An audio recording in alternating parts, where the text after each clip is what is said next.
চীন ও ভারত দুই পরাশক্তি মুখোমুখি দাঁড়িয়ে। সীমান্তে বাড়ছে উত্তেজনা।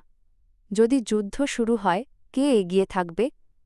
চলুন দেখি তাদের সামরিক শক্তির তুলনা। সেনা সংখ্যা।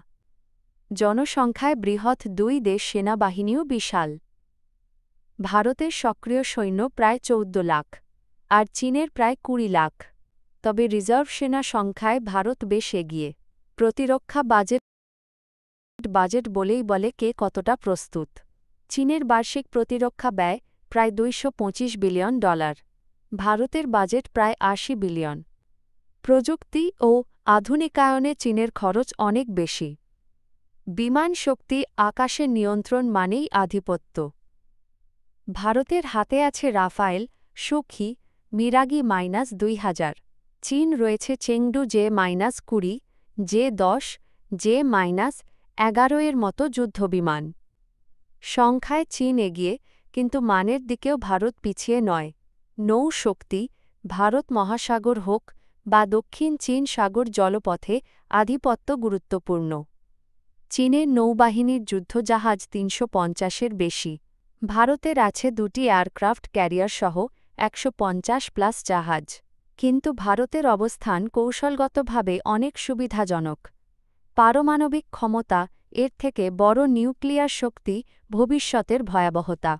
চীনের হাতে রয়েছে আনুমানিক ৪১০টির বেশি ওয়ারহেড। ভারতের আছে প্রায় ১৬০টির মতো। দুই দেশই নো ফার্স্ট ইউজ নীতি মানলেও যুদ্ধ মানে অনিশ্চয়তা। স্থলসেনা ও ট্যাঙ্ক। পাহাড়ি সীমান্তে যুদ্ধ মানেই ট্যাঙ্ক ও পদাতিক বাহিনীর গুরুত্ব। চীনের আছে TYPE-৯৯ ও TYPE-৯৬ সিরিজের ট্যাঙ্ক। ভারতের হাতে রয়েছে T-90 ও দেশীয় অর্জুন। সংখ্যায় চীন এগিয়ে, অভিজ্ঞতায় ভারতও কম নয়। প্রযুক্তি ও ক্ষেপণাস্ত্র। ক্ষেপণাস্ত্র মানেই কৌশলগত ভয়। ভারতের অ্যাগ্নি সিরিজ আর চীনের ডংফেং সিরিজ, দুই পক্ষেরই রয়েছে দূরপাল্লার সক্ষমতা। কে আগে চালাবে, সেই প্রশ্নটাই সবচেয়ে ভয়ঙ্কর। সাইবার ও তথ্যযুদ্ধ। আধুনিক যুদ্ধ শুধু অস্ত্র নয়, তথ্যও অস্ত্র।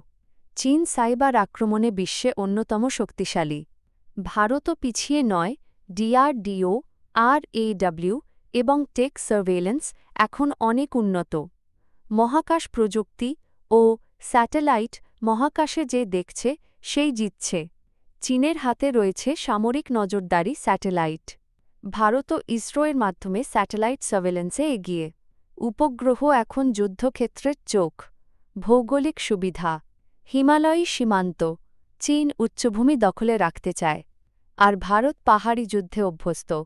প্রকৃতি এখানে বড় ফ্যাক্টর।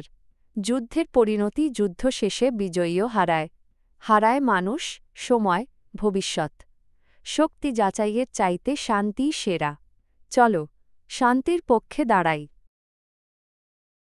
আপনাদের ভালোবাসাতে একটু একটু করে আমরা অনেক বড় পরিবার হতে যাচ্ছি। আশা করি আপনিও আমাদের পরিবারের একজন হবেন। তাই দয়া করে সাবস্ক্রাইব করুন এবং লাইক, কমেন্ট, শেয়ার করুন। আর আপনি যদি ফেসবুক বা টিকটক থেকে দেখে থাকেন, অবশ্যই ফলো দিয়ে পরিবারের অংশ হন।